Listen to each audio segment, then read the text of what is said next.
The views and opinions expressed on this show are those of the speaker and do not necessarily reflect those of the PFC Entertainment Network or any of the affiliates that make this show possible.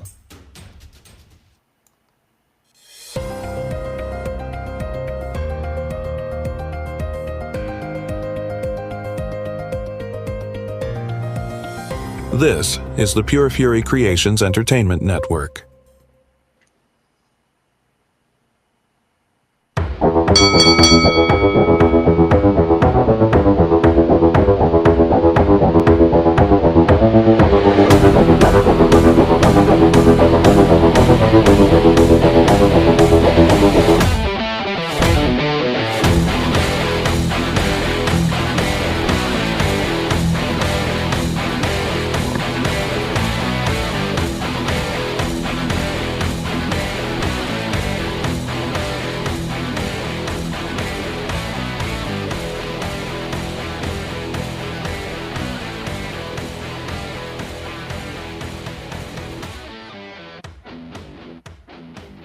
And we welcome you to a special live and uncensored edition of the Fatal 4-Way here tonight across the platforms of the PFC Entertainment Network.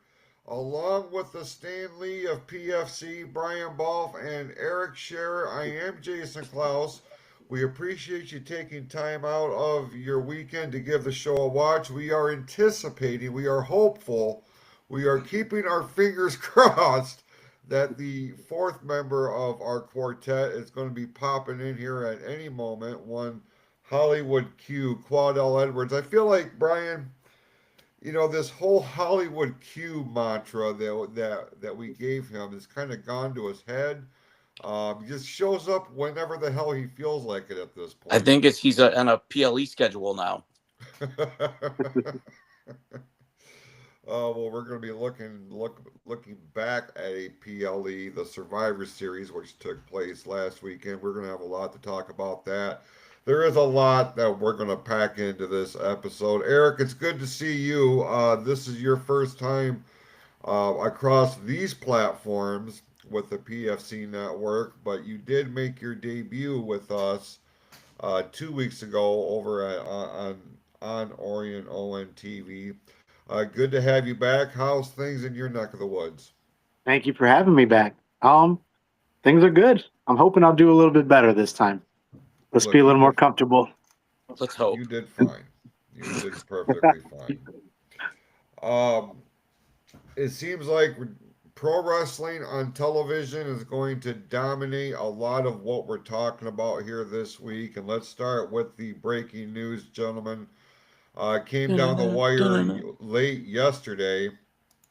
To my surprise, it seems like Netflix is now going to be acquiring Warner Brothers Discovery, and this has sent the IWC into a complete and total meltdown. Brian, I don't know if you've caught any of the goings on, on X and Facebook. Well, not Facebook, I know. But there's a lot of misconceptions with the news that Netflix is the one that kind of rose above the other suitors and made an offer that WBD just could not turn down.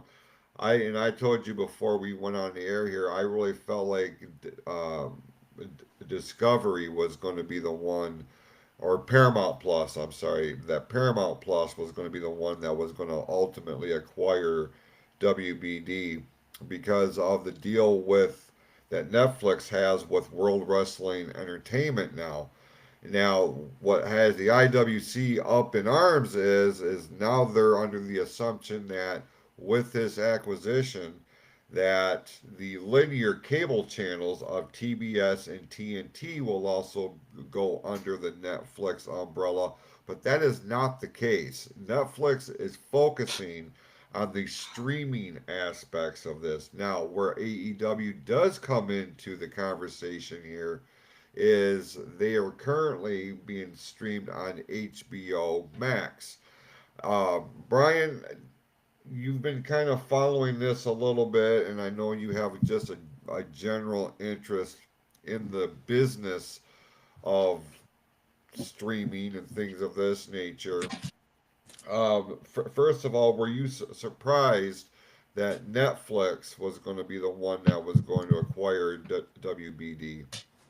Um, yes and no. I like we were talking earlier. I thought it was going to go to someone more like Paramount or one of those, but I'm not surprised because it sure seems like Netflix has an unending stream of money. Doesn't Like I it? don't know where they're getting their money from, and from I've heard repeatedly before, like they're like paycheck to paycheck, but they're just scooping up everything they can get. So it doesn't surprise me in that aspect because did you see how much they paid? Was it? 80 something point I would say it was something at like billion. 76 billion, something like that. That was something around there. And I heard a lot of it was they said cash. Okay, I'm like, here's is there even that much cash in the world? Where do you get that amount of cash? this is the official press release that was released this morning. Media colossus Netflix has reached an agreement with Warner Brothers Discovery to buy its studio and streaming businesses for nearly $83 billion. The deal announced Friday comes with an aggressive bidding process between Netflix, Paramount, and Comcast. We talked about this on the last episode and how Paramount and Comcast was going to be front runners for this, but how was it going to work with Comcast because they own NBC Universal, which has had another long-standing relationship with WWE. This press release also continues upon approval. Netflix will own WBD's massive portfolio of movies and TV programming, along with streaming service HBO Max. The intellectual property catalog is the core part of the value, including Superman, Batman, Harry Potter, and Looney Tunes, along with HBO's vast trove of prestigious programming, including the hard-hitting, behind-the-scenes NFL franchise Hard Knocks. We just got huge breaking news.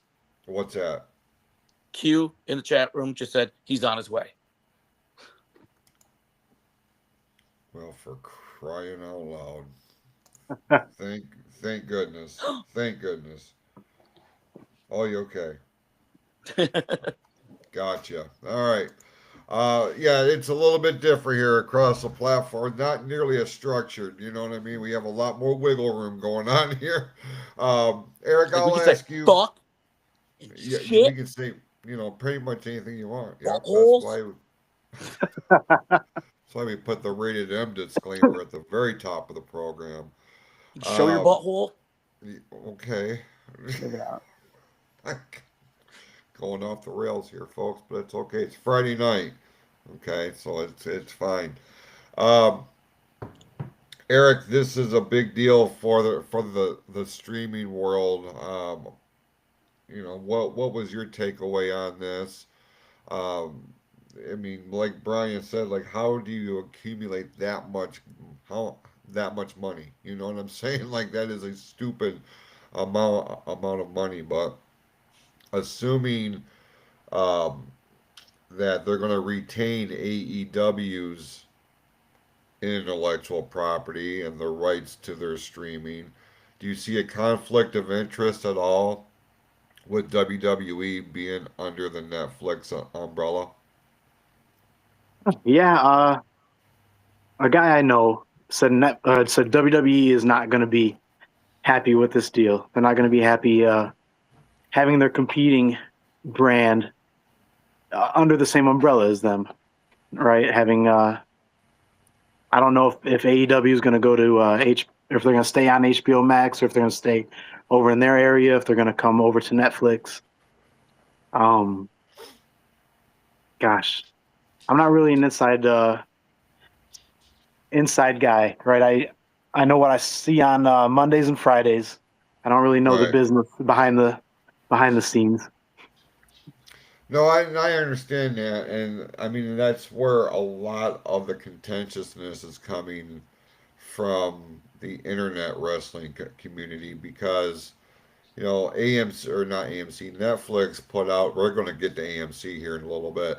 Netflix put out this thing this morning that this was indeed happening, and it's like when you have to get through the first couple of sentences to get to the details of this, and if more people took that time to actually read the entire article instead of the headline and the first two sentences, you would come across a little bit more intelligent in terms of this conversation. Not against you, Eric. I'm talking No, about all these other jackoffs I'm that like, that I man, he's read. talking shit already. no, no, certainly not. And I realized it started to sound like Read that. a And I'm book, like, dickhead. let me back up here a little bit. No, these ones that act like they know everything but don't know anything at all. Like that's the shit that drives me nuts. At least with you, you're up front. You're like, hey, I pay attention to Mondays and Fridays, and everything else is just there, and I can appreciate that. That's why I want your perspective on the show because you're not jaded by all the behind the scenes bullshit that goes on. Um, all the politics and everything that happens in this business. hey, And I thought I joining was getting us robbed. is our very own Hollywood Q, Quadell Edwards. Good to see you, Q.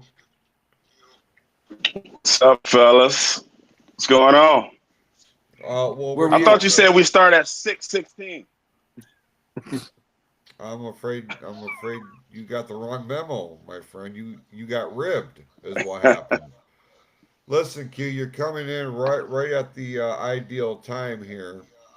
Uh, we're talking about the Netflix announcement that it is going to acquire WBD or certain intellectual properties associated with WBD, not including TNT, not including TBS, or any other cable linear networks. This is streaming pretty much exclusively, but it does have the potential of putting AEW under the same umbrella as WWE. What is your takeaway here?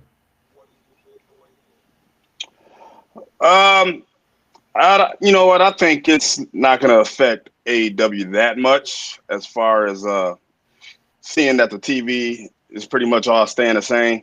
It's going under Discovery. Um, but as far as streaming, AEW, once their current agreement is up with Max, which is I think is like 2028, that's the option year. Mm-hmm. That's when they may have to shop around or even try the same method that WWE went when Vince McMahon pretty much came out with the one of his greatest investments when it came to the WWE network. I know AEW they trademarked the term "Watch AEW," and I kind of think maybe that's what they kind of got their eye on because I know they've been hearing rumblings on what's going on, and with WB, and yeah, I think they are smart enough to know that we have to have another plan in place just in case things go sideways. They're gonna have to because if they're not planning 2, 3 steps ahead, this is where they're gonna get tripped up. And with everything leaning toward, I mean, we've been seeing it for the last, especially in the last 5 or 6 years. Everything is leaning towards the streaming aspect, but then you get these monster TV deals like WWE had with Fox, that just ended here this last year. Um, there's still money to be made in the television aspect of it, but I was real critical when everything started going towards streaming, but I'm like, okay, at the same time, cable rates are going up. So if this is a better option, a cheaper option to watch pretty much the programming that I want to watch, and I don't have to navigate through 176,000 other channels to get to what I want, okay, I'm on board with it. I'll suck it up. I'll deal with it. But now it's getting to the point, and when you look at WWE specifically, you have to subscribe to three different platforms in order to watch all of their content. One of them may be going away here, that being Peacock, because their library is diminishing by the day. More and more shit from the WWE side of Peacock is disappearing.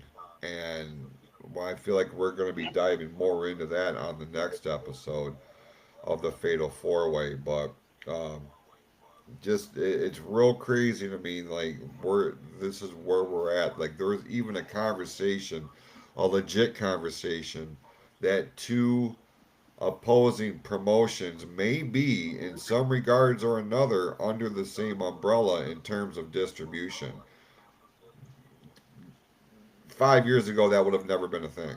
That would have never even been a conversation. McMahon would have had absolutely nothing to do with that.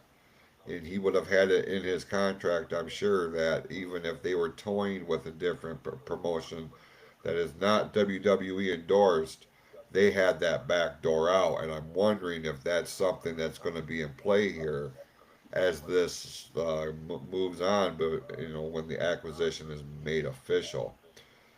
Just craziness here. Um, you talk about AEW. I mean, we have to make mention too that they have a pretty big show on the horizon next Wednesday. It is their annual Winter is Coming special episode of AEW Dynamite, and that's going to be headlined by Samoa Joe putting the AEW Championship on the line against Eddie Kingston. This is one of those shows that they put a lot more emphasis into it. It's kind of like a low key PLE. Would you agree with that, Brian? And have you seen any or previous installments of Winter is Coming? If I have, I couldn't tell you the difference from one to the other. I Thank you haven't for saying got to the point where I've that. memorized their PLE names yet. I mean, obviously there's like All In or whatever, but uh, yeah, I just like I told you earlier, I was watching the AEW show from last Thursday, and Eddie Kingston was cutting a promo there. For some reason, I've always liked Eddie Kingston, like, and I'm a big Samoa Joe fan, so I'm going to probably check it out, especially seeing it's just I could throw on HBO Max and watch it or my VPN. Right, right.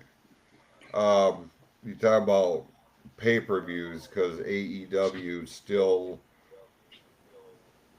does business with the traditional pay-per-view model because they don't have that exclusive deal, that streaming deal to air their pay-per-view events like WWE does. I mean, So will this one be one of those? Seeing it's on a Wednesday, or is it going to be because they do a lot like NXT too, where they just slap them in right there with their show. that's what this is. Yeah, that's what I thought. Yeah. See, It's that confuses me too. Like, how do I know the difference between one to the other? Like, you even with know NXT, sometimes they slap them on Peacock, and the other times they're on CW right along with the regular show. right. You gotta listen to how they're describing it in terms of marketing. A PLE obviously is going, for NXT. That's going right to Peacock. That's gonna be aired live on Peacock. Where a Halloween Havoc special is in lieu of their regular CW programming. That's what we're getting here with Winter is Coming. It is an episode. It's supposed to be a glorified, pumped up version of Dynamite. Episode of Dynamite. Um, this is almost counter programming from AEW. I mean, they've been doing this for a couple of years, but it's it's the same shit. I went back and looked at the graphics from the previous years, and it's John Moxley versus this guy, and Moxley versus that guy, and Sting versus this guy. Like it's so hard to tell the difference because it has a very similar look. They don't have there's not a lot of creativity in terms of their marketing happening I, right now from my how long have view. they done The Winter Is Coming? Has it been since they've been on HBO Max? Because It's I been mean, it's before clearly that. Before it's that, clearly a pull from Game of Thrones. Winter Is Coming. So I was just wondering if it was since they went to HBO Max, kind of like we're on Max, we're gonna throw a nod to Game of Thrones as well. I feel like 2020 or 2021 was the first time they did Because I Winter want is to Coming. see WWE that do was the one where Sting Welcome to the Upside showed up. Down. What's that, Q? That was it was the episode where Sting made his debut in AEW, which I think it was during the pandemic. Yeah, I think that's accurate. I think that's accurate. Um, so in terms of their pay per view, actual pay per view, AEW won't be having another actual pay per view until March the 15th, which will be their Revolution pay per view. And one more note about All Elite Wrestling: a long awaited return of one of their more popular teams slash factions took place.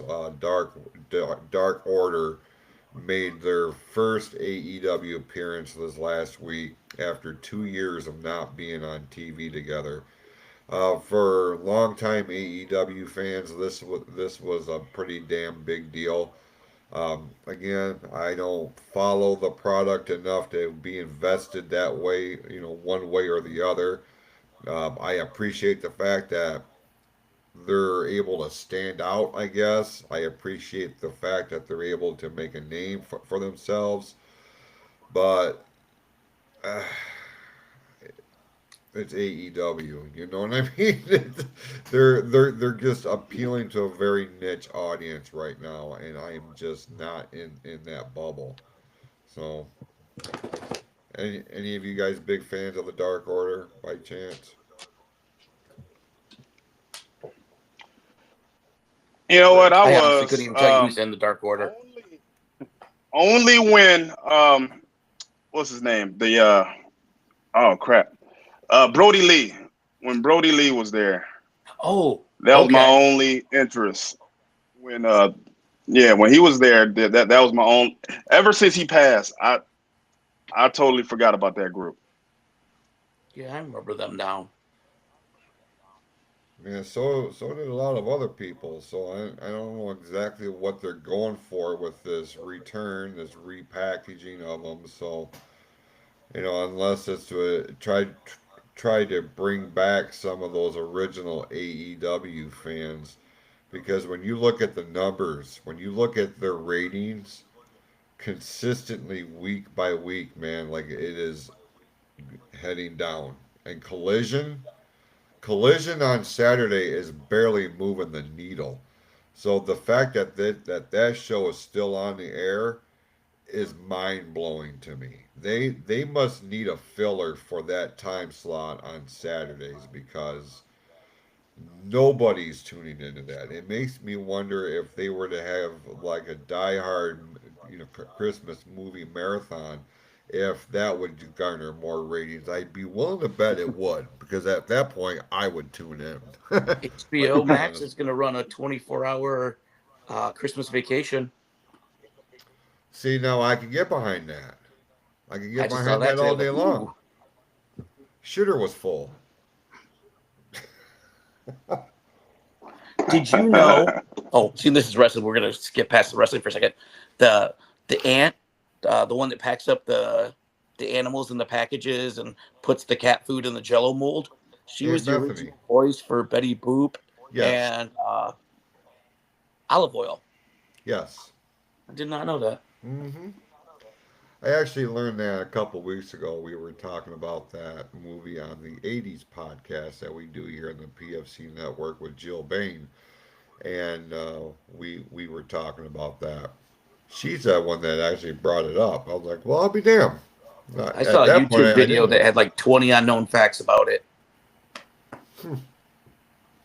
Very good. All right.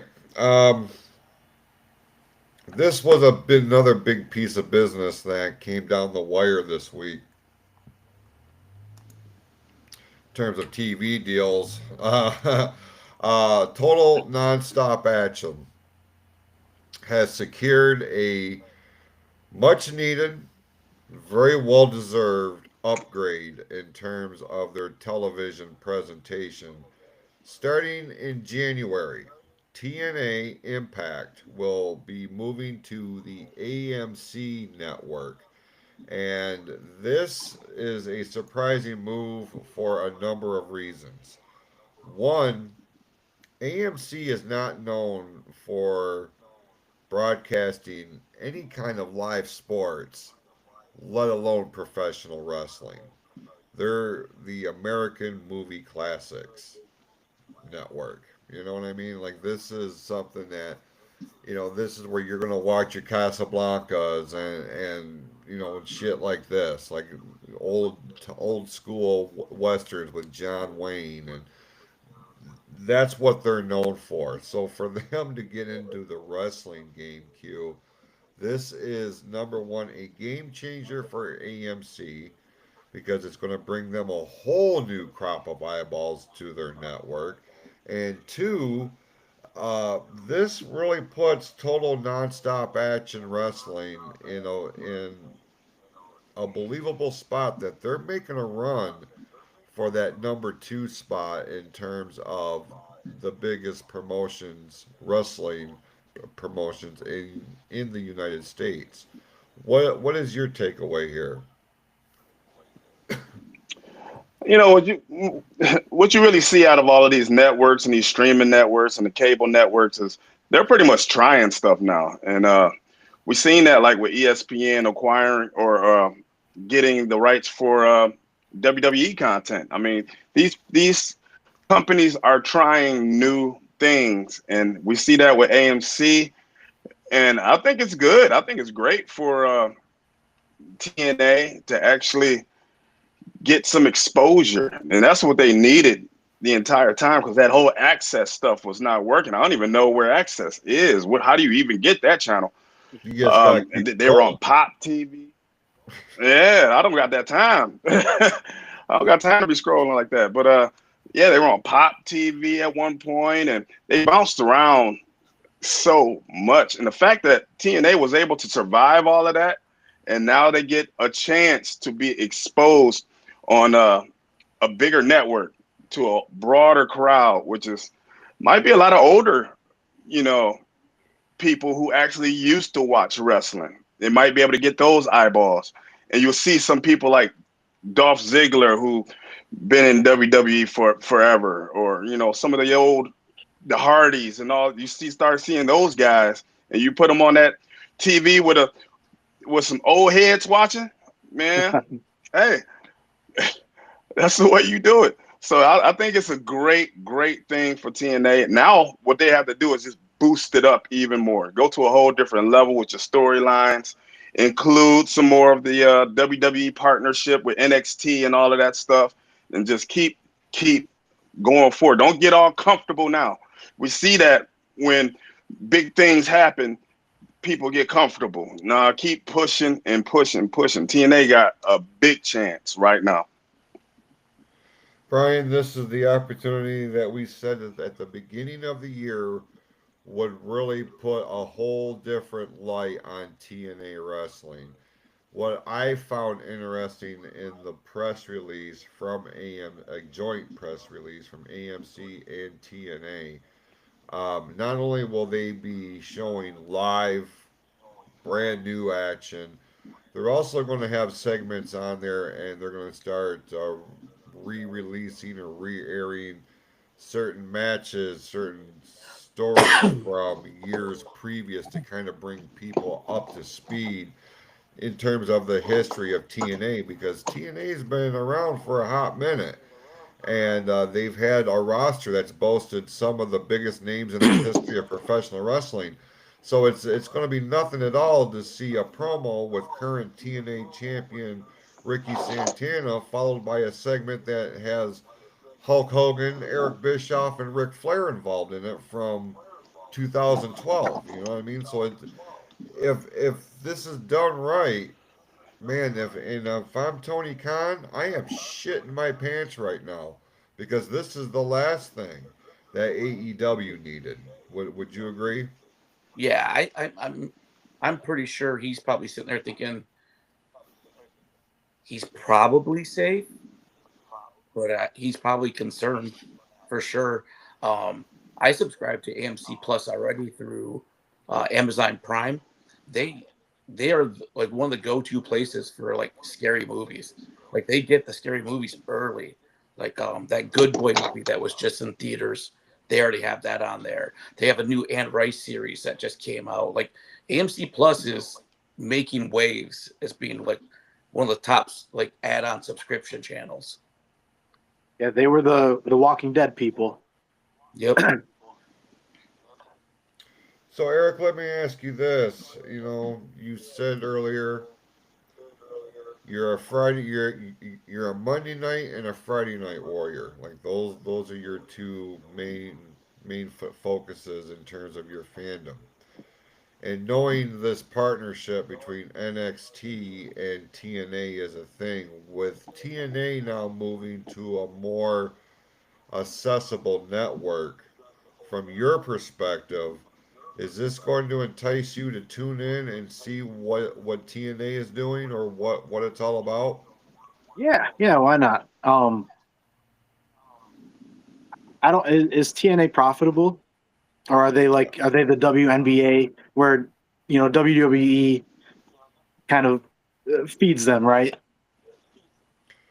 No, they're profitable. I mean, they're not on the same level as WWE, obviously, but this is where the WWE influence has really been beneficial for them. Now, there's been years in TNA's history where, I mean, they were sacrificing a lot to keep their show on the air. And they had a goofy way of going about it right out of the get-go. They did weekly pay-per-view events. That's how they Okay. started. And they were in a six-sided octagon ring. It was weird what the initial presentation of TNA was versus the way it is now. Now is a lot more traditional, and even more so since they got into this multi-year partnership with WWE.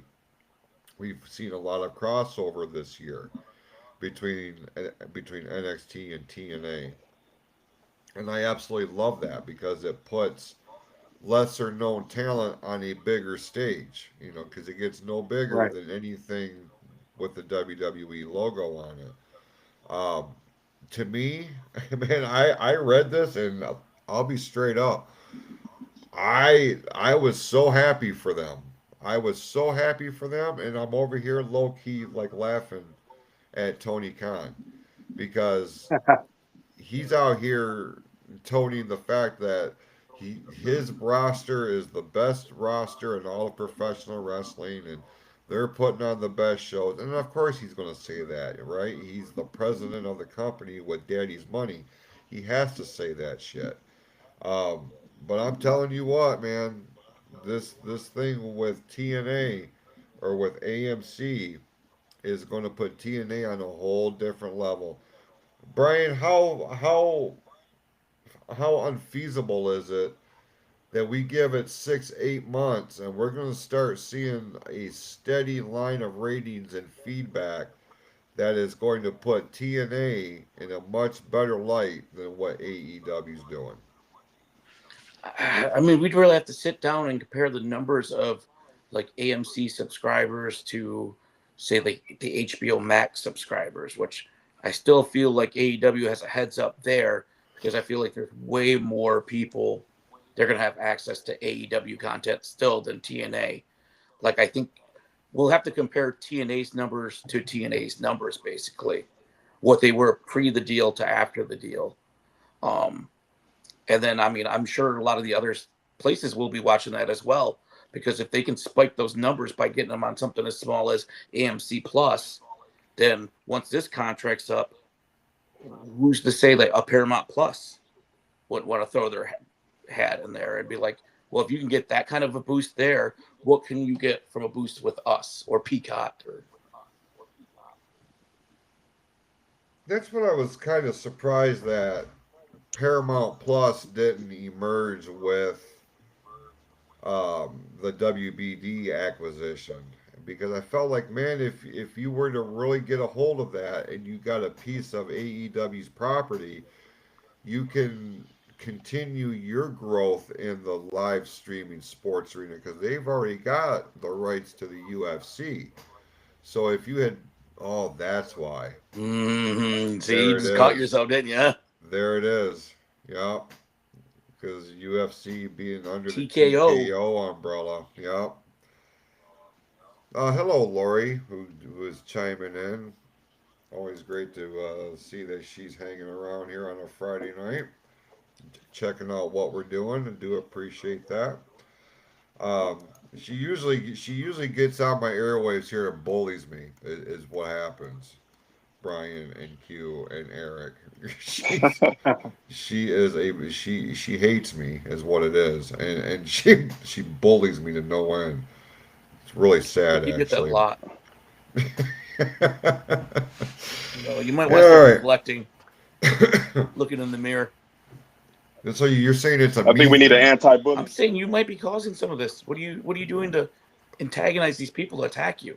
I don't do jack shit. You see what I See, do. that attitude is what it is. I see. I sit See? here. I host a show, just trying to Passing the entertain buck. the masses, minding my own, and I get attacked, week in and week out. Like I don't. Maybe she's the AEW fan. Boy, that would explain a lot. I'm not even close to kidding either. Anyway, all right. Well, here tonight we're gonna find out the missing piece of a pretty big puzzle going on the WWE side of things. We're gonna see the finals, gentlemen, of the Last Time Is Now tournament to determine who is going to be John Cena's last opponent next weekend as a part of Saturday night's main event. But here tonight on SmackDown, we are going to get L.A. Knight taking on the Yeah. ring general. Thanks, Brian. Appreciate that. The ring general, Gunther. Uh, we've all had our opinions on how this tournament's gone. I think it's safe to say, and correct me if I'm wrong, that we had higher expectations in terms of the participants in this tournament. Q, I'll start with you. Aside from the return of Dolph Ziggler and Zack Ryder, which apparently has been one-offs at this point, what is your overall feeling on the tournament as a whole without going into the finals? We'll break down the finals here in a minute. All right. I got a lot of negatives. Let me get the one positive out of the way. Is it bouncy? The one? No, because he lost. My only positive is the Gunther had some great matches in this tournament. Solo had his best match since being called up to the main roster, in my book. The negative is none of these guys should be in this tournament. Like I am so over these the fact that John Cena have to elevate these older guys. Someone like Gunther, who's already been champion, who's already elevated. He retired Goldberg. I mean, then you got LA Knight, who is closer to John Cena's age, and we could possibly see them two. I don't know. I feel like what's missing is the crop of new blood in this tournament, something fresh. We see that they're pushing Braun Breaker. That's great. But there's other talent, people like Obafemi that should have been in this tournament. Javon Evans should have went further in this tournament. You have a lot of NXT guys. I wouldn't mind seeing JD McDonough get a win. Him being in the tournament and actually getting at least one win. You know, I don't know if LA Knight was the one people were crying to see face John Cena. We wanted LA Knight to become champion, yes, but not to face John Cena in his last match. That wasn't a dream match of mine. Maybe the promos would be great, but we don't even have time for that. This whole thing was just a mishandled mess. The timing was off. His dates are not lining up right. You know, he's not even going to be around until Saturday. So I don't know. It's not looking that good to me. It's not very enticing to me. Brian, do Yeah. you share his sentiment, or do you have a different opinion on this? It's very similar. I may even be harsher. If this was supposed to be similar to Cena getting his chance with Kurt Angle, man, it makes no sense, because you just filled it full of already recognized names. Most of the guys have already held major belts, whether it be a U.S. title or a heavyweight title. Our final four all have either held the U.S. title or the heavyweight title, or both. Like Obafemi, Carmelo Hayes, Javon Evans, Joe Hendry. There's so many people that they could have spotlighted in this. The fact that you're going to tell us that you're bringing people from other places like Matt Cardona and Dolph Ziggler, and then we had him lose in the first round. Like, I don't feel like you really showcased many people. I think Javon Evans may have raised a couple eyebrows, but not enough to get people to turn the channel to NXT. I think they could have did like way more with this, and I don't want to see any of the people that were even in the final four to stay out of the way of the final face John Cena. I'm sorry, but I'm over LA Knight. I don't even, if it came down to promos, I'm sick of seeing LA Knight's promos. I feel like they're redundant. It's been the same thing over and over. I'm waiting for somebody to say, yeah. Because that's what it is. Gunther doesn't need this. Is he just going to retire another legend? We don't need a legend killer. We still have Randy Orton. Like, I think this is this is one of the worst parts of John Cena's retirement tour. I might dislike this even more than his heel turn. No shit. Yeah. I thought this would be something cool. Something like to see somebody get a chance to go in there in the ring. At this point, I hope Cena wins, whoever he faces. Oh, he will. I hope so. He will. All right. Well, what we have on the docket here, Eric, I'll ask you, is we do have LA Knight and Gunther in the finals on SmackDown tonight. If you had the book, which way you going with this? Well, first I want to give my opinion on it, because I guess I'm the little kid, right, compared to you guys. I've only been watching recently. I watched back in the Attitude Era, but I just got back into it recently, so I'm not. I don't want to call you guys jaded. I don't think that's the right word, but I loved the solo Gunther match. Like, I don't know. I'm still happy to see all these matches. I'm excited to see the match tonight. It could go either way. I think LA would have a better match with Cena. But I do think, like Hugh said, they're trying to, or was it? I don't know if it was Brian, that they're trying to make Gunther the new legend killer. He retired Goldberg, and now he's going to retire Cena. So, I'm excited to see the match tonight.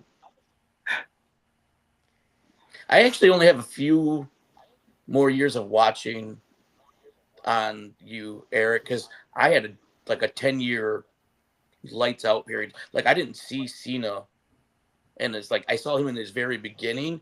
I didn't see any of his run. So like I really only got like once the boys came into my life, it was like let's get them into wrestling because I was into wrestling. So I've only got really a few handful of years over you. So it's nice to have another new guy. Storyline wise,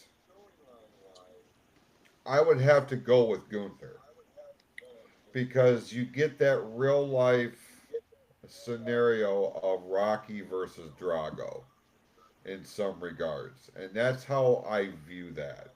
If you were to put John Cena versus Gunther on the poster for next weekend in Saturday night's main event, Yep. that's what I'm looking at. That's what I would tie the marketing into.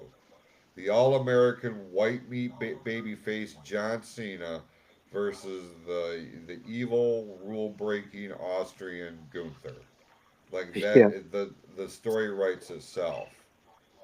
But L.A. Knight, given all of these two, like he's the one that needs this the most. If you're going to elevate somebody and really put that stamp of approval on them, and I know Brian, you said you're kind of over the whole L.A. Knight thing, and I can totally understand why. The decision makers are wasting their time in that door of opportunity to make him a viable main eventer long term, not just a transitional champion, but actually put some stock on his name. Like that window is closing, and he's doing everything he can to keep it propped open. He needs this match tonight more than Gunther does, and I feel like Q. I'll ask you what your opinion on this. Even if Gunther was to lose this match and LA Knight goes on to Saturday night's main event to face Cena, it's not going to hurt Gunther by any stretch of the imagination because he's still that believable, viable badass that people will turn on a TV be like, the rest of this flippy flop shit is kind of sketch, but this guy is legit. Would you agree with that? 100%. LA Knight definitely needs this way more than Gunther does. The only thing is, I don't have enough faith in creative once LA Knight, if LA Knight were to win and end up facing John Cena, that anything will come out of it for LA Knight. And I feel like it'd be similar to like an Austin Theory against John Cena, to where if Gunther were to face John Cena, I think it is going to be like a Rocky Four situation, and Gunther is definitely not going to beat John Cena in Washington D.C., especially if they're talking about, oh, we're trying to get the president of the United States to come. Wouldn't that be Oh, the there's ultimate no rib, though? way. Oh, and at that point, I would hope that he would win. I hope Gunther wins, but you know what? I don't see. I know John Cena is pushing to lose. I guarantee you that he's pushing to lose. But if it's Gunther, I think John Cena's going over because they're in DC and it's going to be a big American story. And guess what? He's opening the show. Yeah, I He's hate that opening decision the too. show. What? Yeah, that With decision that, that yep. came out, Yes. it's going And to here's the open thing. instead of Here's the being the main thing. event. It was Makes no sense. it was his request. It was his request. It was John Cena's request to open the show so he can give talent, the NXT talent, the spotlight for the main event, which is, I wish the creative would have had that same mindset during this whole tournament when they were setting this tournament up. John Cena's thinking about NXT more than WWE is. Breaking news. Let me make sure So I'm yeah, understanding you. Let me make sure I'm understanding you. We're talking about Saturday night's main event. And the whole thing around this particular show is John Cena's last match on Saturday night's main event. And now you're going to sit here and tell me that that's what's opening the show? So then what the fuck's the main event? Question Anybody know? marks. Has any has No, there I has know they're there doing the NXT showcase thing. what the oh my god. Oh, my head's going to explode. I don't know if you guys saw that Cena was on Joe Rogan today. I did not see that. I haven't watched it I yet, but Yeah. Yeah, I Cue saw a that up. clip, but I haven't tuned into it. I haven't downloaded it or anything. But that is one that I am going to be interested in listening to. Especially, I feel like that's going to be a time sensitive thing. You've got to listen to that before next Saturday. right, So right. Yeah. I'm kind of here for that. Um, I mean, we've thrown out names like Obafemi. We've thrown out names like Javon. We've thrown out names like Carmelo Hayes. We'll go around the horn here. If it's not Gunther, it's not LA Knight. Brian, we'll start with you. If you had the book, you were booking Cena's last match, who would it be against? Obafemi. I think it's time for Obafemi to go to the main roster. I think if you wait any longer, you're making a mistake.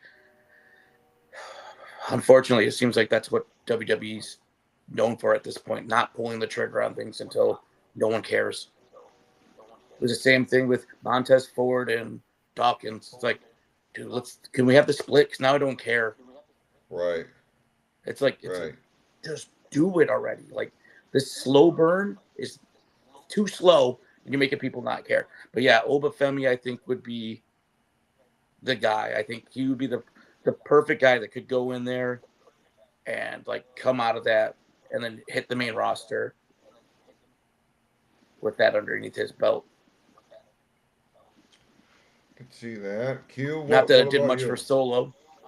Well,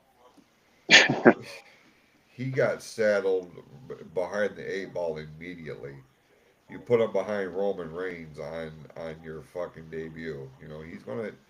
But I will Right. say this about Solo Sikoa. He is really look. The dude's trying. Like I see his efforts, and he puts on great matches. Like Eric said, that match he had with Gunther on Monday was a damn good match. It really, really was. Yeah. And it really showcased that Solo, especially, is a really good worker. I think putting him under the Samoan Dynasty umbrella, like when you got personalities like Roman Reigns, and then for a hot minute there, Jey Uso, he was doomed from the start. Getting him away from the Samoan Dynasty, as heavy as he's in it, might be what takes Solo Sikoa to a higher level. Don't forget he had that shake-up thing too. Oh, yeah, I see. That's another one. That's another one that's going to be somebody. Is Jacob Fatu? Jacob could have won that tournament. I would have been way Hundred happier. percent. 100%. Yeah, yeah. Yeah, it That would have sucks, been a but great match. because he's injured and all that shit. But Q, I'm sorry to have cut you off. If you book and seen his last opponent, who is it? Uh, I was going to say Obafemi as well, but to say something different, for the sake of saying something different, there's a couple of names that I would have loved to see. For one, if Javon Evans and John Cena had go out there and just kill it, I would have been happy with that. Even if he lost, even if Javon lost, that would have been great. But Jacob would have been a great one. But I'm gonna throw this name out here just for the sake of going back in the past, thinking about Kurt Angle and John Cena. I want to say Chad Gable, man. If Chad Gable was healthy and he go out there and have a killer banger match with John Cena, even in a loss, that would have been huge for him. Huge. Get him away from all that Americano crap. That's a great one. Chad Gable is a great one. And that's a style that Cena could really like. He has had no problem adapting to that style to make it even if it's on a contrast level, he makes it look good. And those matches he had with Kurt Angle were nothing short of spectacular. Chad Gable is damn near on that Kurt Angle level for sure. That's a real good one. Eric, your book and Cena's last opponent. Who Oh is it? boy. I'm gonna go off one of your leads there and say Carmelo Hayes. He was looking good. He deserves a push. He's good. He get away from that Miz. I think they're gonna get away from that before too long here. And yeah, he's the guy's good. I don't. This is a hot take. I don't think I'm a fan of Javon Evans. Maybe I haven't seen enough of his work. Yeah, I'm But gonna make you a fan of NXT before this is done. yeah, I need to see more of his work because there's a point to me where it's like he turns a little too much into Sol Ruka. When you do 5 backflips in a row, it's a little too much for me. It's jumping the shark. He's awesome. He's very athletic. He's bouncy. I don't want too many flips in a row. He is the NXT's version of. Let me make sure I get this close enough so you can read my lips. Tigger. Tigger. I don't want that to be misconstrued. But he's very bouncy. Wait, what? Oh. T-I. That delay was crazy. Oh, we're getting canceled. We're getting canceled. Not on my network, you're not. Oh, that's one of the luxuries of doing this on here. Did you say who you'd pick, Jason? Not yet, Let's hear it. I want to hear because it. I haven't said his name, and he hasn't appeared. Oh boy. See, and I was just going to say, that's another one. Dragunov. There's so many. And I know you're not a fan of Dragunov, but there's so many people, I think. Even Kaiser, if he wasn't doing the stupid Americano thing. The Great Gazoo, I like. That's who that guy reminds me of, Kaiser. I just can't with him.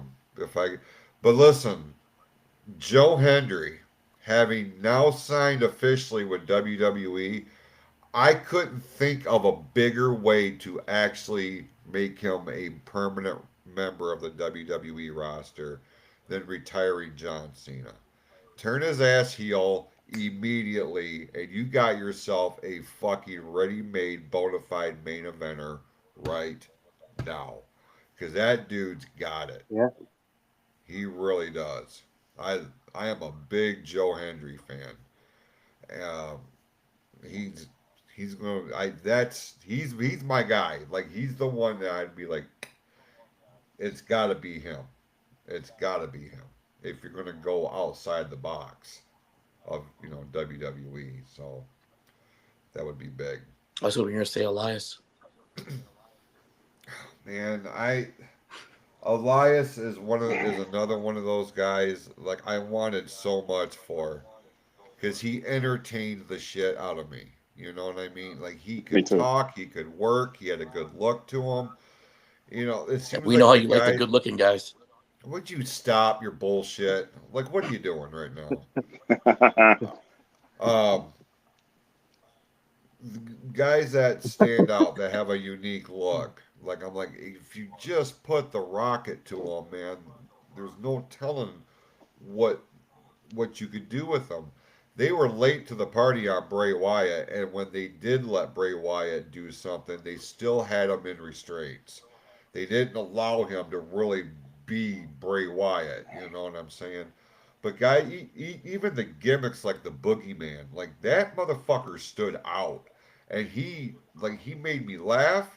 I was entertained by the whole gimmick because it was throwback. And then you get a guy like Elias. You get a guy like, um, well, right now, Joe Hendry. Like, these are guys that have over the top personalities. They're good workers in the ring. do something with them. The fans are behind them. Do something with them. But I don't know why. We said his name. He said his name. I I appreciate you so much for that. That's great. Yeah. So no, it's Joe Hendry for me, man. All right. Let's look back and take a look at what happened last weekend at Survivor Series War Games in San Diego. One of the big headlines coming out of this is Dominic Mysterio regaining the Intercontinental Championship with a win over John Cena, albeit as controversial as it was. In my opinion, way too overbooked with the outside interference of the Judgment Day, and then we saw the return of Liv Morgan. Um, we would also see Stephanie Vaquera retain the Women's World Championship over Nikki Bella. Um, the Faces in the Women's War Games match overcame the heels in that match, and then in the main event, it was Team Lesnar, Team Vision over Team Roman Reigns. That included the Usos, CM Punk, and Cody Rhodes, which is saying something because you had your two world champions on one side of the cage, and the other side wound up prevailing, which is going to lead us to a big announcement that happened on Raw this last week, in which the first Raw of 2026, January the 5th, we will be seeing CM Punk putting the World Heavyweight Championship on the line against Braun Breaker. I feel like this is too soon for this match. This should be saved for WrestleMania, in my opinion. Brian, we'll start with you. I know there's a lot to unpack here. I guess overall is what would you give your overall grade for the Survivor Series? Oof, Jesus. Uh, That good, huh? I'm doing a letter grade. Yeah. I'm gonna go with D, Oh wow. Okay. and I think that the only reason I didn't go lower is because with Liv's return. But I do think that was overbooked too. 6-on-1 was ridiculous. Even her pretending to slap Dom the turnaround and do that, it's like you could just attack Cena off the bat. Um, I think the blood and guts war game matches were much better than the WWE ones. I think they were terrible. It's probably some of the worst war games matches I've seen. To have a mask guy come in and then we still don't even know who the mask guy is. I think that's driving the fans nuts, and it's not in a good way. I think I know the fans left, and they said like fans were like Booing. pissed Yeah. when they're leaving. I didn't care for the Stephanie Valcour Nikki Bella match. I don't like Nikki Bella at all. I saw she was on a podcast complaining about how bad the Devil's Kiss hurt because you're just going face to the mat and then to the thing. I'm like, I love it. whatever. But I'm like, I'll volunteer any day.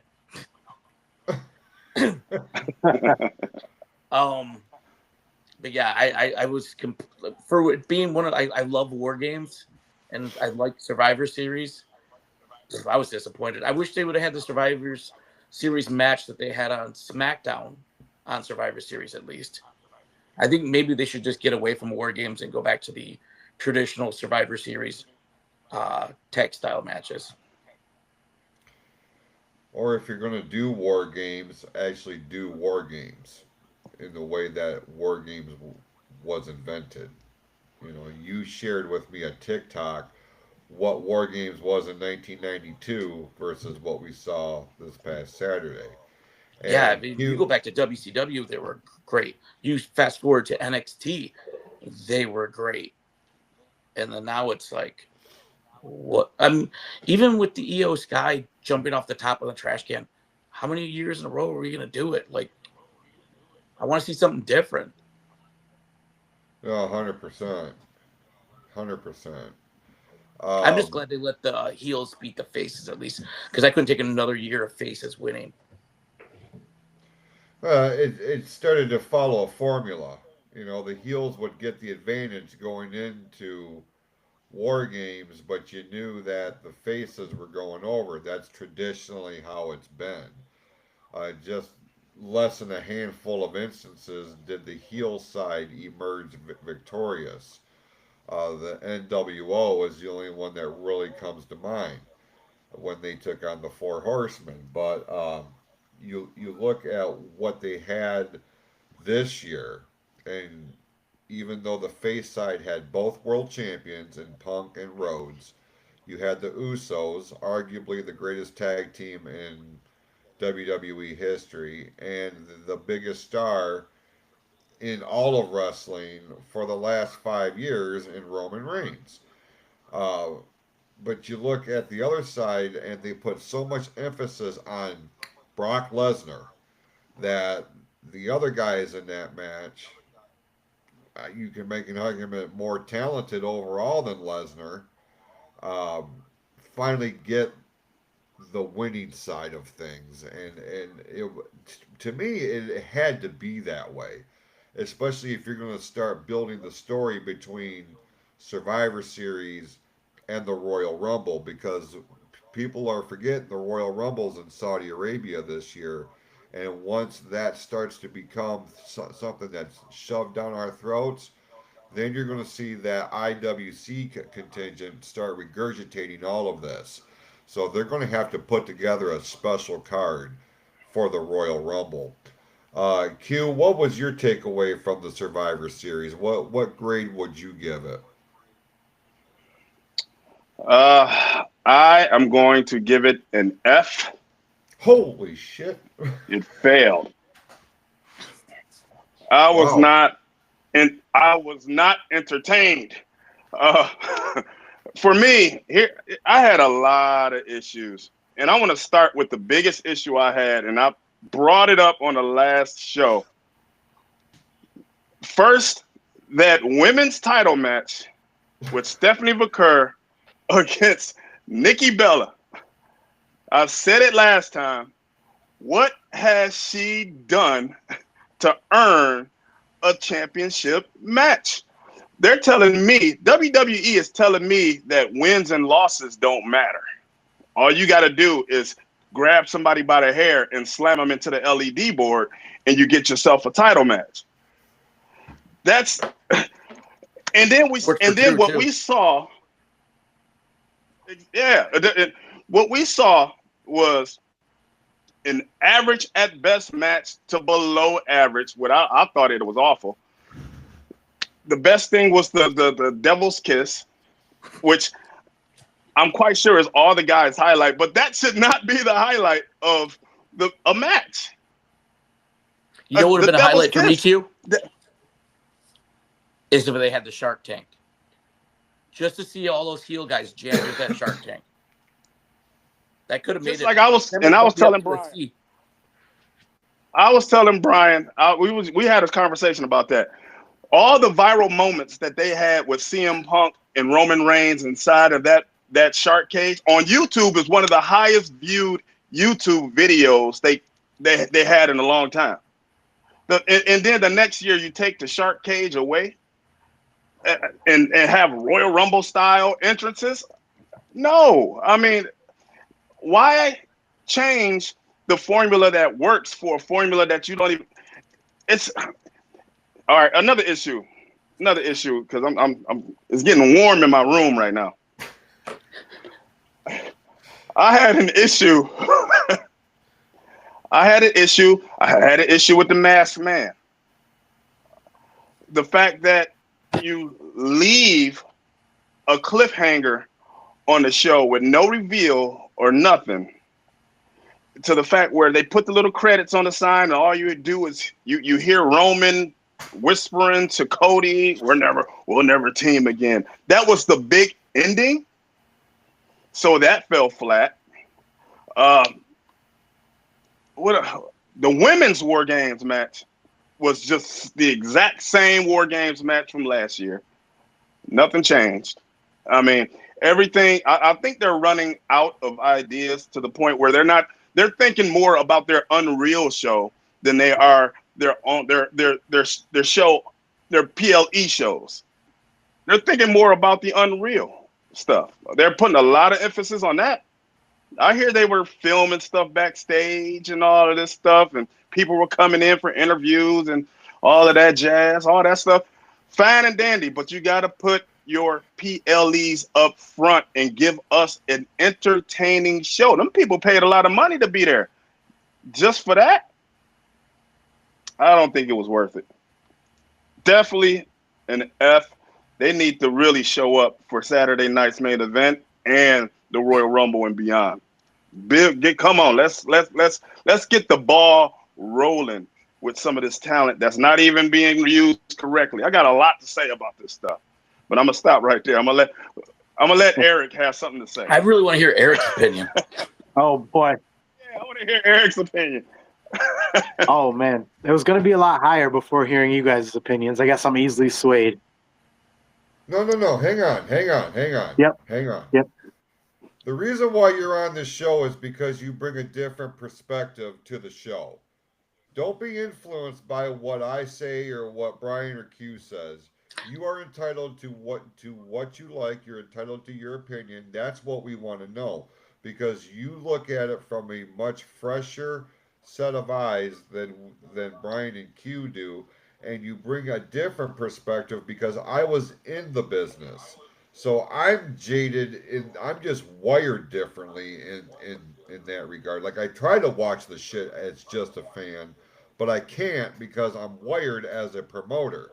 Right. So do not ever change your ideas or your likes or dislikes because of what somebody else may say, think, or otherwise.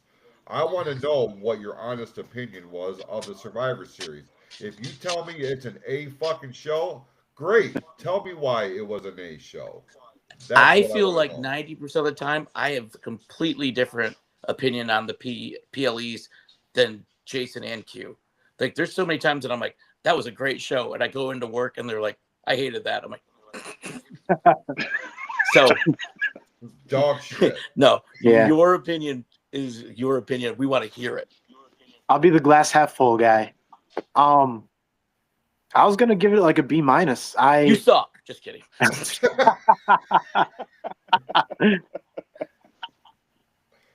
I like that even though Finn and JD aren't getting their one-on-one match with Cena, that they're still able to be involved in his last run here with the tag team match earlier this month, and now in that match on Saturday.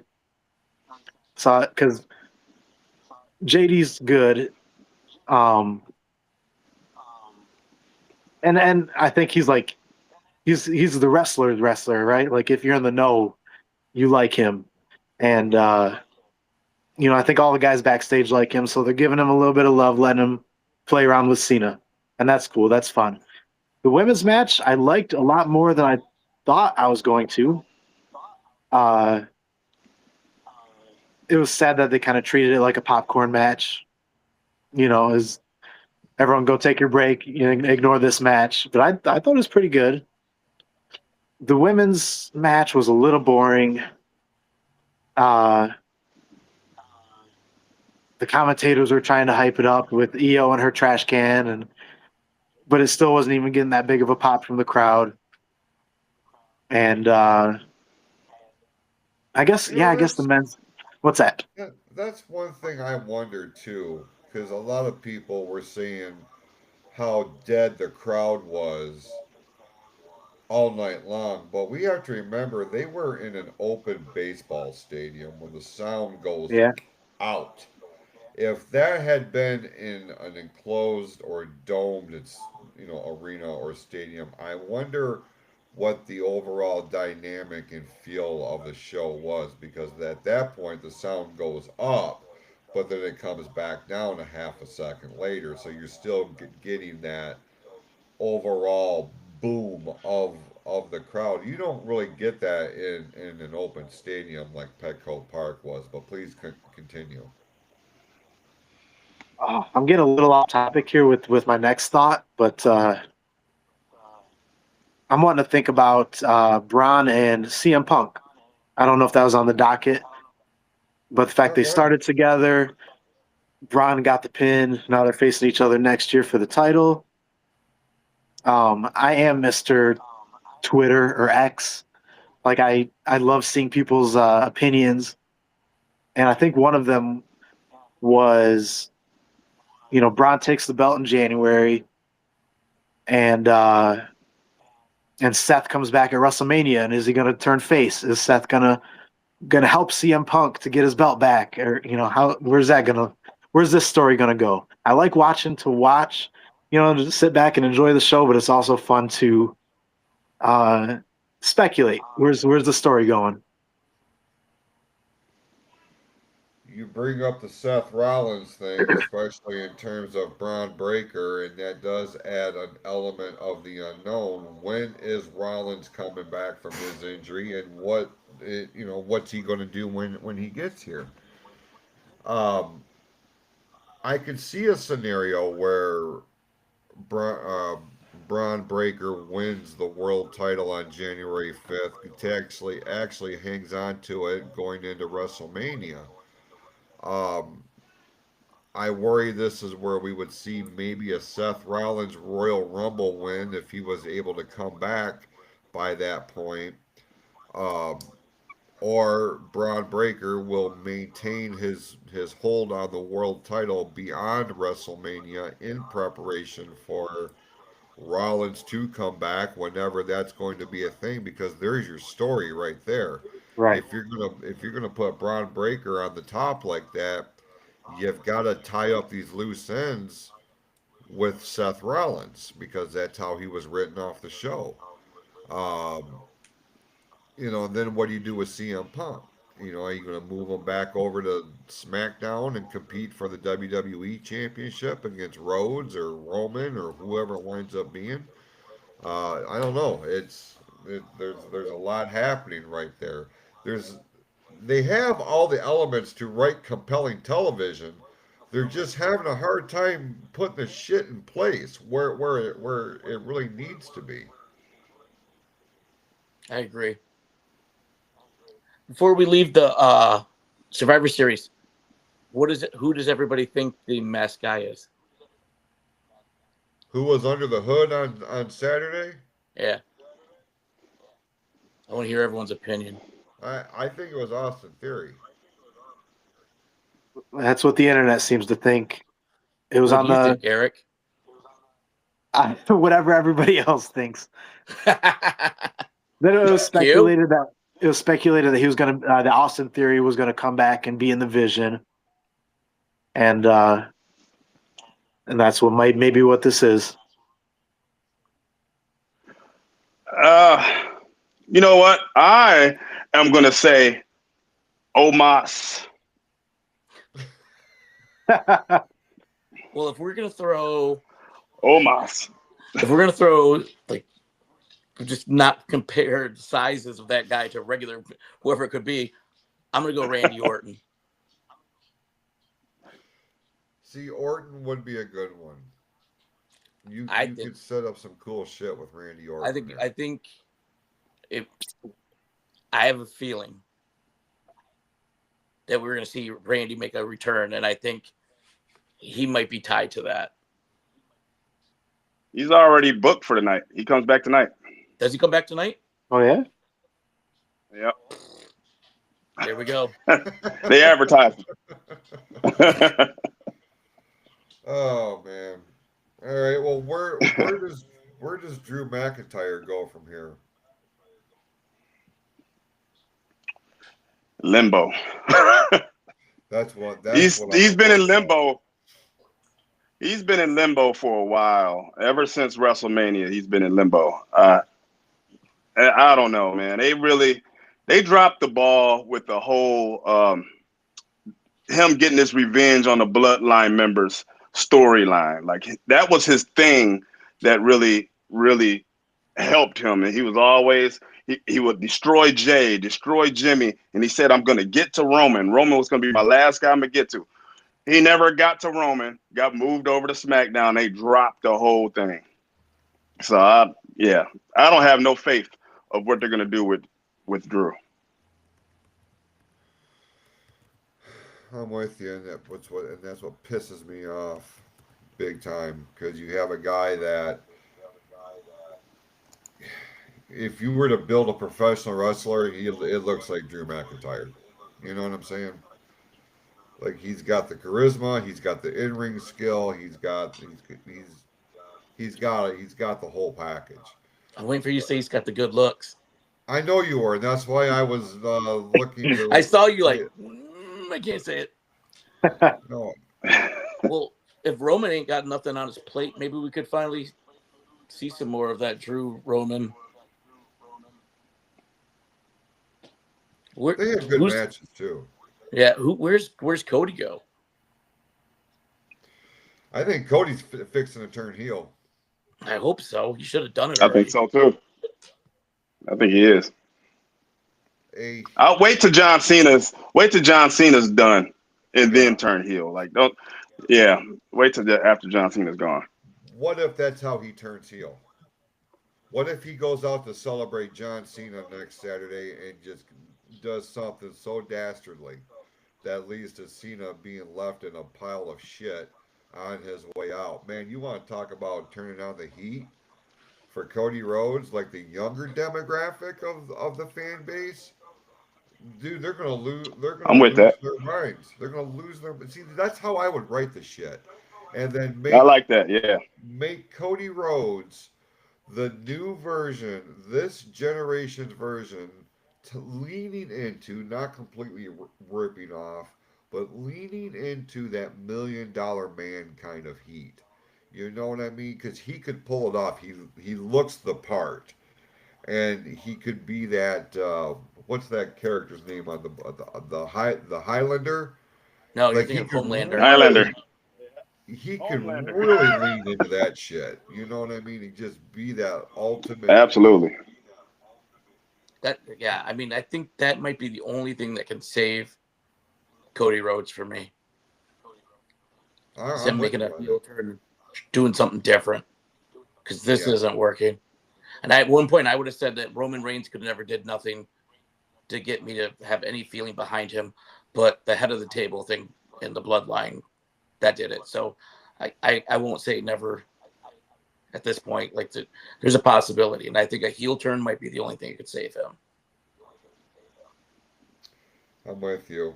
I'm with you on that. Erica, can you see Cody Rhodes as a heel? Oh, yeah, they've been hinting at it a little bit with him coming out and enough, and all that kind of stuff. Going back to me being the Twitter guy, I don't know. I love seeing like the end of the WrestleMania cameos with everybody coming out. I did see something of somebody saying, Cody comes out to help Cena, but then The Rock comes out and and, and screws Cena for not sticking with his plan. No. No Rock. We don't want The Rock anymore. I feel like that could be a whole episode unto its own. Isn't that crazy that we're all But you know what? so anti-Rock being on the show now? And like, if you would have went back a couple of years, we would have been like, yeah, that'd be sweet. But now it's like, ugh, don't. Back when The Rock acted like he actually gave a fuck about the wrestling business, now he does not. But that's just me. No, not at all. But let me. I want to say something about Cody real quick. If Cody were to come out and betray John Cena, attack him, leave him in his own blood or whatever the case may be, you still got that open storyline over there on SmackDown of who attacked Jacob Fatu. So you still got that. Oh, and yeah. You still got that who did it story, and they did question Cody. He said, "Did you attack Jacob Fatu?" And Cody said, "No." So you can go back to that. The hints are out there. The hints are definitely out there for Cody to turn heel. I thought they were going Randy Orton with that one. I thought they were going to start a feud with Orton and Fatu. But That would be cool too. Well, I It's mean, possible. Randy Orton could wrestle a mop and it wind up being a 5-star match. You know what I'm saying? Like he can work with anybody, but Jacob Fatu, he's one of those guys that comes around every so often, and you can tell with the right vision, no pun intended, with the right people behind him, he has something very special. He has something that stands out that the general fan can navigate towards one way or the other. Either you're cheering him or you're booing him, but you are invested in him. When he comes back, you have, much like what LA Knight has had, you have a specific window of opportunity to pull the trigger on this guy and do it right for him to be the star that we all know that he can be. Um, I don't know what it is, man, but they need to start switching out some of the members of the writing team or something because they have so many guys and gals that they could do some really amazing shit with if they just think outside the box. Now, one last thing that we'll mention here this week. You talk about going outside the box. We made mention of it on the last episode, and we've talked about it off air too. But Vince Russo's involvement with Juggalo Championship Wrestling has, by and large, in the first handful of weeks that this has been a thing with Russo being a part of the show as a financial backer and writer of the show behind the scenes, the numbers have really responded. And I listened to an interview with Violent J on Something to Wrestle with Bruce Pritchard, Conrad Thompson, and John Layfield last week. And man, you could just tell just how proud Violent J is with this thing, how far he's come to build this brand. The other one, Shaggy Two Dope, forgive me, um, not involved in the wrestling business much anymore. So this is just all Violent J doing this shit now. But the numbers have responded with Vince Russo's influence. I mean, directly and indirectly. Q, have you had a chance to check out JCW yet? Lunacy, as it's known. You know what? I haven't, but it is definitely on my radar. I know of Russo's work. We know what he's done back in the Attitude Era, and some of the stuff that he lesser known stuff that he's done in WCW. Um, the fact that Russo still is having an impact, somewhat on professional wrestling, I think it's pretty good. If he wants to get back in the game and he wants to put his expertise, even help train other writers to, hey, I got some compelling ideas. Some stuff that he does is a little bit off the wall. He's very risky. He's a risky guy. He takes a lot of chances, but hey, you know what? He know how to get numbers. That's one thing he was always good at. He's always know how to get attention. He know how to stir the pot and get the buzz going. Brian, buzz. Um, well, speaking of wrestlers being on podcast, and speaking of the Juggalos, and ICP was just on a Are You Garbage podcast. And I haven't got a chance to watch it yet, but that is a funny podcast where they get the people to talk about their past and stuff like that. And I think that would be a good one as well. Was it both ICP members? Yes. From the Are picture. you a Juggalo, Eric? No, but I know one of them has, gotten in a little bit of trouble recently. I don't know which one. I don't remember exactly what it was for, but one of them has been kind of hiding for a little bit. I would imagine it would have to be Shaggy Two Dope because he's the one that you don't hear much of right now. And Violent J just kind of mentioned him in passing when he was doing this interview the other day of the podcast that I was listening to. Like he acknowledged him, um, but he didn't really spend a whole lot of time talking about it. He just said he just kind of got out of the wrestling business and that his body was beat up. Um, so I wonder if there's more to the story, kind of like what you said, than what's being thrown out there on the regular.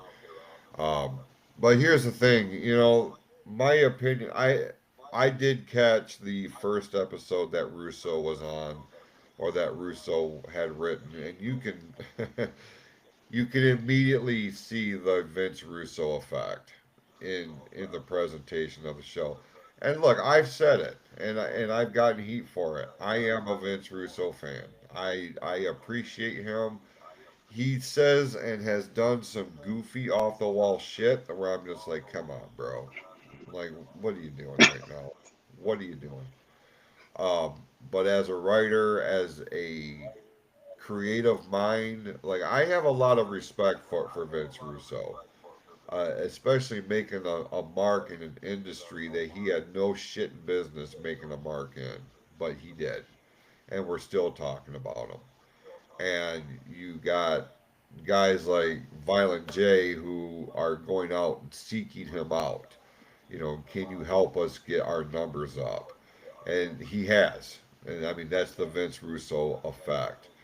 And, I haven't tuned into everything that they've done, but I've caught, highlights and bits and pieces of this, other than that one episode that I did watch. Um, the more wrestling companies you have available that are flourishing, that are doing good, the better it's going to be for the entire industry. So it's not just a WWE and AEW game. It is those two, it is TNA, it is MLW, it's New Japan, it's AAA, it's JCW, GCW, ABC, CDE. Like, who gives a shit? Triple A. I mean, it's as long as there's places for professional wrestlers to go make a living, a viable living, like I'm all for it. I don't have to wave my flag exclusively for one brand or the other. I am a professional wrestling fan. I have preferences, but I'm also going to check out as long as it doesn't overly and make me feel like I've wasted my time. You know what I mean? But be that as it may, before we put a bow on this, we'll go around the horn and let you guys give your final thoughts, the final bell this week. Brian, start with you. Ooh. Um, I feel like we've kind of hinted around this, but I think it's time that some of these wrestling promotions, actually, I'm just WWE. I think maybe we should stop spending so much money on these large contracts for wrestlers and maybe start spending some of that money on writers. Because if you can get the best writers in there, I feel like you can make a lot of that talent become that, how to say this. It's a scripted show. And the fact that it's a scripted show, I think most of the power lies in the hands of the writers. So why don't we put the money in the writers?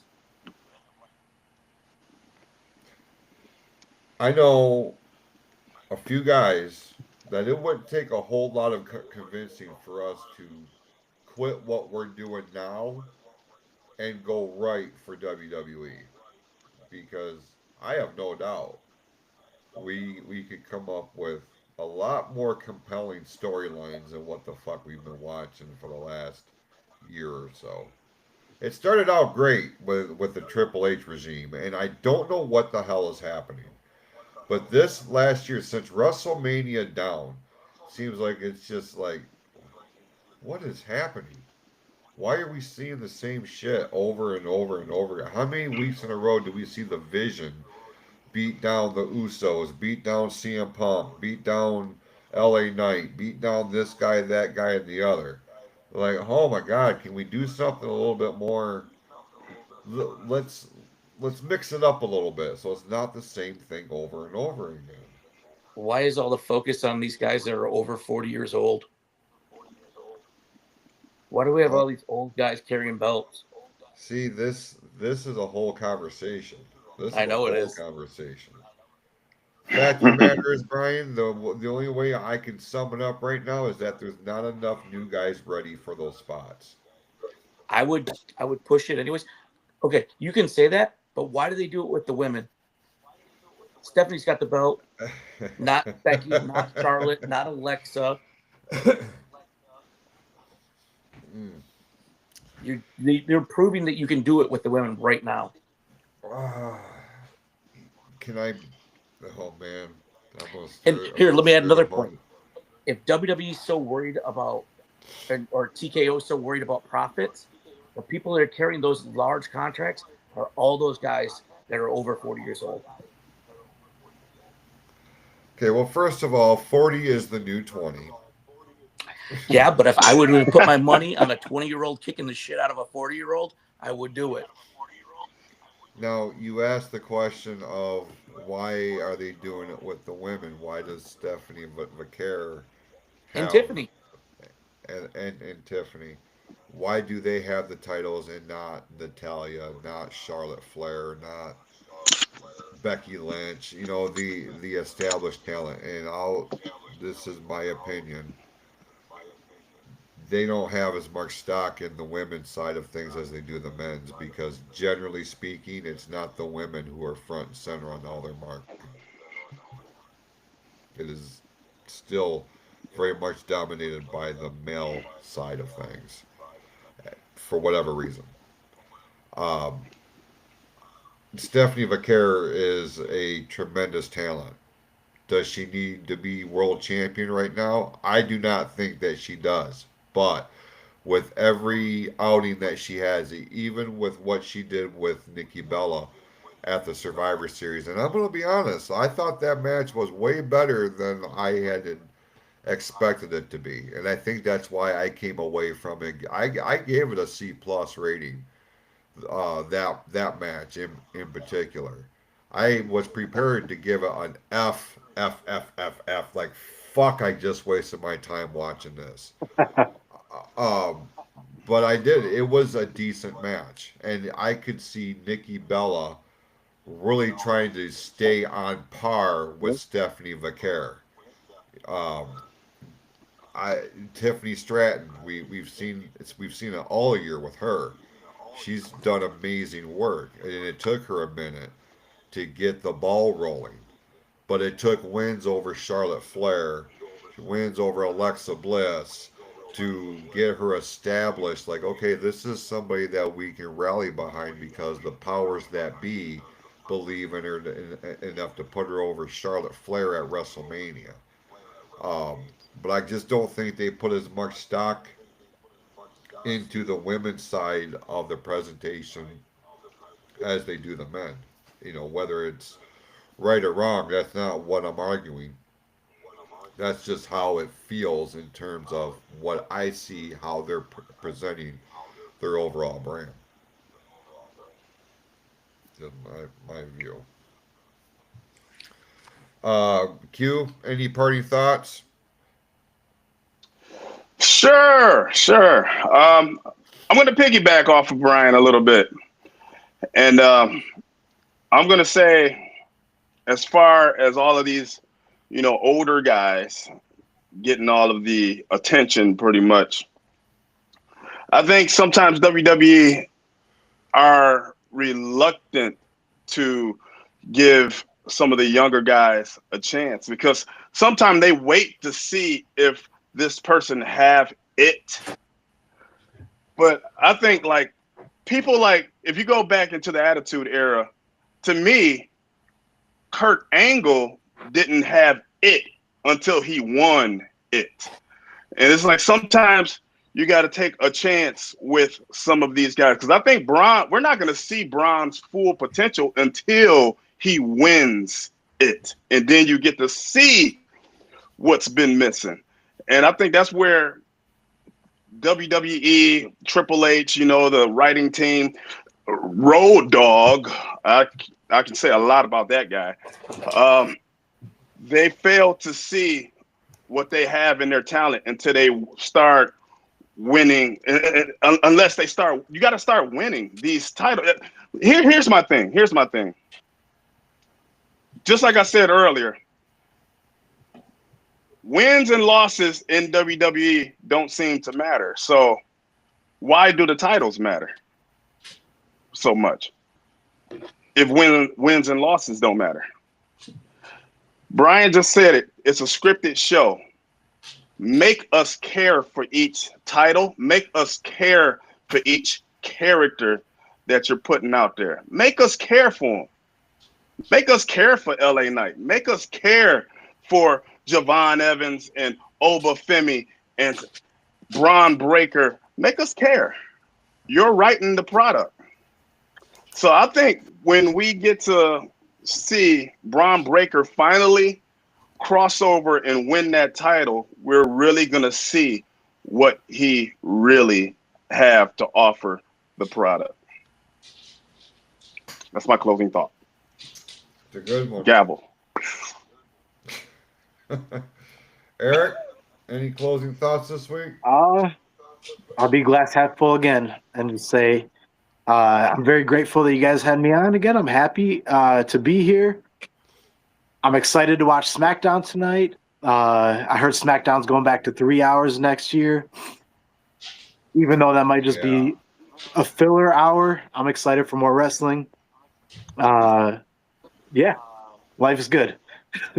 Thank you, guys. Life is good. I love it. Well, we appreciate you, Eric, for coming on here. We appreciate everybody that tuned in here with us live tonight and those who will be joining us on demand on the RSS feed. One more time, if you are watching us live, the finals of the John Cena Last Time Is Now tournament is tonight.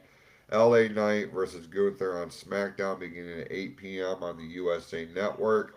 And then all roads lead to Saturday night's main event next weekend, next Saturday. You're going to be able to see that exclusively on Peacock.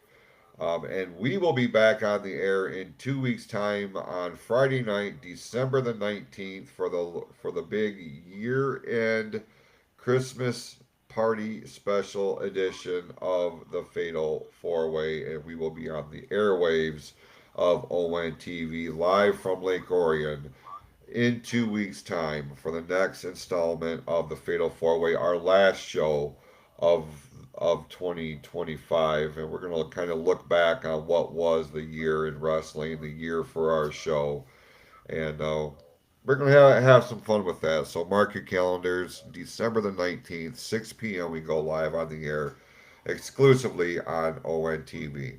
And with that, go out this week, be awesome to yourselves and to each other. We'll see you next time right here on the Fatal 4-Way as a part of the PFC Entertainment Network.